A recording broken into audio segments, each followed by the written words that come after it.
Showbiz fanatics, totoong dahilan kung bakit hindi nakadalo or absent itong si Miss Catherine Bernardo sa nasabing GMA Gala Night 2024. But before that, if you haven't subscribed yet to my YouTube channel, please don't forget to like, share, and subscribe at hit mo na rin ang notification bell for more showbiz updates. Of course, bago tayo magpatuloy sa ating updates for today's video, nais ko po muna magpasalamat sa lahat ng mga legit viewers, subscribers, ng lahat ng mga legit na nagmamahal at sumusubaybay sa lahat ng ating mga updates. Maraming salamat po. And for today's video, Alden Richards is high fashion king at the GMA Gala 2024. Alden Richards looked every inch like a high fashion king at the GMA Gala 2024 on Saturday. Asia multimedia star rocked a suit by Dolce & Gabbana. He accessorized with brooch by ang hirap basahin nito Sri Schiaparelli and wore Louboutin loafers. I wanted tonight outfit to be more relaxed than dun sa mga previous na suot ko, sabi niya. Alden added that he didn't wear inner pieces so that he could move more comfortably so I can interact with everyone. The Sparkle star also took the time to promote the much-awaited series Pulang Araw, and the said whole cast crew is so excited for Kapuso to see what we've been working on these past few months. Talaga namang makikita mo sa mga sinuot po ni Mr. Alden Richards na siya po talaga yung kakaiba diba? Kumbaga parang sabi niya nga, hindi niya man masyadong, kumbaga chill lang siya sa pagpili ng kanyang mga susuotin, but still ay he nailed it, diba? Nakita naman natin na talagang deserve niya na manalo that night. Pero syempre, ang pinaka-highlights nga ng tinatawag na Gala Night 2024 ay kung sino ba talaga yung magiging kadate ni Mr. Alden Richards during that night. Pero mas pinili pa rin ni Alden na siya po ay rumampa ng solo. And this time, may nagtanong dito po sa ating comment section. Sabi ni Ma'am Amelita, sana Miss Dar makakuha ka ng update kung bakit di nakasama si Kat sa GMA Gala. Ang dami nag-antay. Naiintindihan ko po kayo sa inyo pong mga katanungan. Kahit ako po ay nag-research, no? Upon checking, dun po sa Instagram account ni Miss Catherine Bernardo, nakita natin na parang kasama niya si Mr. itong kanyang friend, no? At sinabi na parang nag-celebrate ito ng kanyang kaarawan.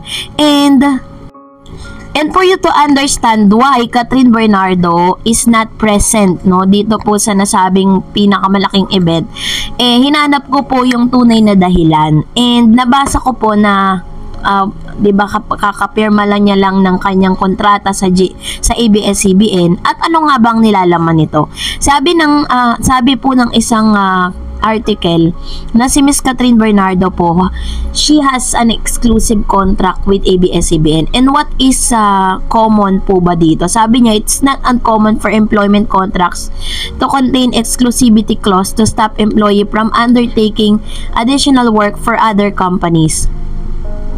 This might means that freelance or consulting work isn't allowed during the term of employment. For example, sabi niya, an exclusive contract is not to be confused with an exclusivity contract. This is an agreement, the express purpose of which is to ensure that one party negotiate exclusively with other for defined period of time.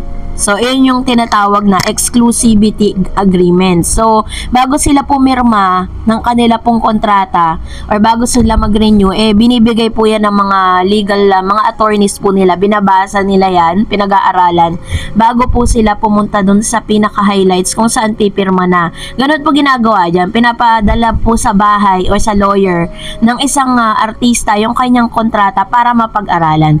And during those, ito pong tinatawag na exclusive contract, kahit si Alden Richards, one of the A-lister na masasabi sa GMA, meron din siyang tinatawag na exclusive contract. Kaya nga hindi siya makatawid sa TV5 Kahit gustuhin man niya na mag-guest sa TV5, dahil may exclusive contract siya, magkakaroon po yan ng problema when it comes dun po sa kanyang pinirmahang agreement at kanyang pinirmahang kontrata.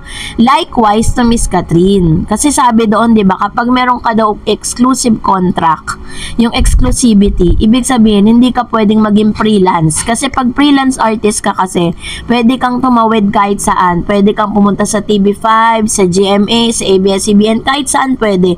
Pero hindi yun yung case ni Miss Catherine. So, ang pinaka bottom line lang dito, kung ano man po yung naging decision or kung bakit wala si Catherine Bernardo, it's not personal decision ni Catherine. Hindi po siyang may personal na decision.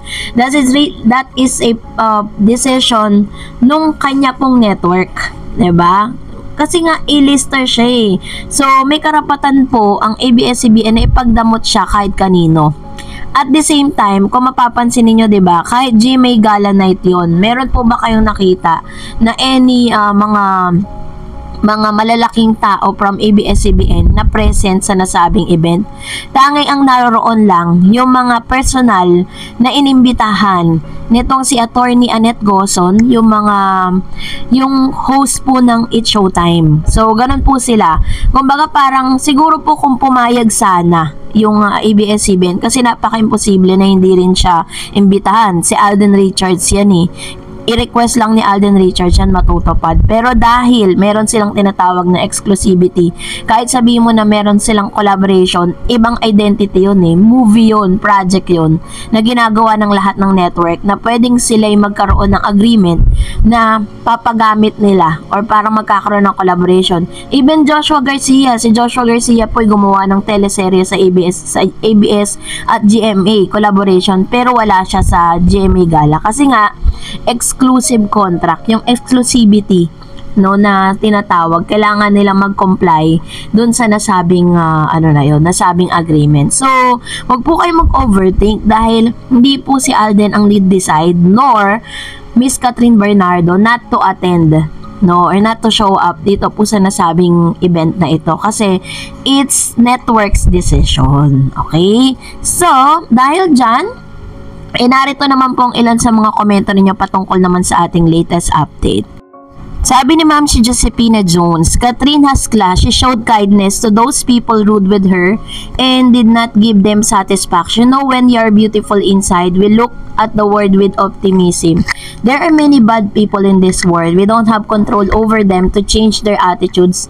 Means people don't own their problem. If we see changes in their behavior to goodness, it's because they wanted to. Ayun. Totoo naman, 'di ba? Na kahit ano pong ang pinaka the best na pwede nating gawin dun sa mga negativity, yung mga negative people na nakapaligid sa atin, is maging optimistic tayo, maging positibo tayo, 'di ba? Kaysa naman patulan natin yung mga ganong klase ng behaviors na nakikita.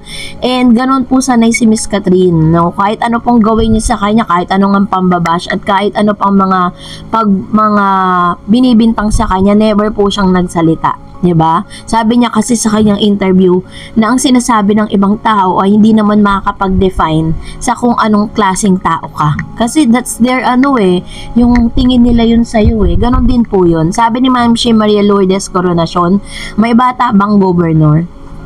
Hindi dapat masilaw sa mga ganyang posisyon. Naku po, baka mas maging masama pa. Anyway, baka tutulad sila kay Coco at Julia Montes. Let's just wait at wag ding umasa sa update pag nasa Canada na sila. Hindi na kasi tulad ng dati na wala lang. Hindi nga sumasagot sila ng tama dahil mainit ang mata ng mga bashers. Pati na rin ang mga paparazzi. Stressful yan. Siguro kung sila talaga ni Alden, hindi gugustuhin ni Alden na ma-stress si Queen Cat. Hayaan na lang natin sila mag-work sa kanya-kanya nila. Kung hindi sila di masaya tayo talaga. True naman. Ito yung pinaka-okay, diba? Kumbaga parang, ang mahalaga naman is, nandito tayo to support Catherine and Alden. At the end of the day, sila pa rin talagang magde-decide for that. And ang pinakamaganda lang dyan is nabibigyan nila tayo araw-araw ng good vibes, diba? Sa mga nakikita at naririnig natin.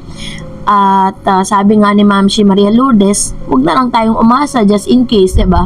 Kasi kung sila nga ayaw nila tayong pa-assign, kaya nga hindi sila sumasagot, just para po talagang ayaw nilang bigyan ng heartbreaks or maaaring meron silang siniset na privacy sa kanila lang, diba? At yun dapat nating irespetuhin. Sabi ni Ma'am si Amelita Nodalo, para namang noon pa yung politician, pero wala tayong nababalitaan kung punta ba sa kanila, kasi si OG madali makasagap yan. True, 'di ba? Pero according po sa ilan sa mga source na mga nabasa at nakita natin, sinasabi nila na parang personal daw na nagpupunta yun sa bahay. And sabi ni Ma'am Emelita Nodalo, sinasama ko sila sa aking dasal na sana sila ang pinagtagpo ng Panginoon. Ewan ko ba, Miss Dar, ngayon lang to na sobra yung nararamdaman ng pagkatao ni Kat. Naramdaman ng pagkatao, lalo pag iba ba si Kat, ang sarap manapak. Ito talaga yung masasabi mo, sobrang, yung parang nakuha kasi nakuha ni Kat yung heart ni Ma'am Emelita. Sabi ni Brenda, to the host of this vlog, better direct to the point, too much salad in your words. Anyway, Catherine is the best. No one can beat her. She's wonderful. She couldn't acting, singing, and dancing, and has a good family relationship. Yes, totoo po yan, Ma'am Brenda. Thank you po. And of course, sabi ni Ma'am Perla Takehana, not attending the GMA Gala night is the best decision Kat made. This is the night for Alden. She doesn't want to be the escort. She is the queen. It is okay if it is her reverse in ABS-CBN, and beside Dongyan is their friend. She's the queen of GMA. She doesn't want to take this spotlight to her loved one and friends. Which is very true. Isa rin yan sa mga maaaring personal na rason ni Miss Catherine Bernardo, diba? Ayaw niya kasi na let other GMA stars get the spotlight, diba? Kasi gabi nila yun eh. Sabi ni Ma'am Conchita, I will tell Catherine these celebrities are not even worth her smile. Catherine will always be winner wherever she goes. Catherine, don't be afraid. Go, go, go. True. Diba, parang hindi naman nila worth yung hindi nga nila alam na superstar pala itong si Miss Catherine Bernardo sa Pilipinas, para ganun din nila, and we don't even know them. And sabi ni Ma'am Cecilia Husto, wow, where is Kat now and where are you now, bashers? If you don't like her, why are you always updated on her where about her achievement? Just focus on your idol para naman mapansin international. Kat is a good person and many sees that. True.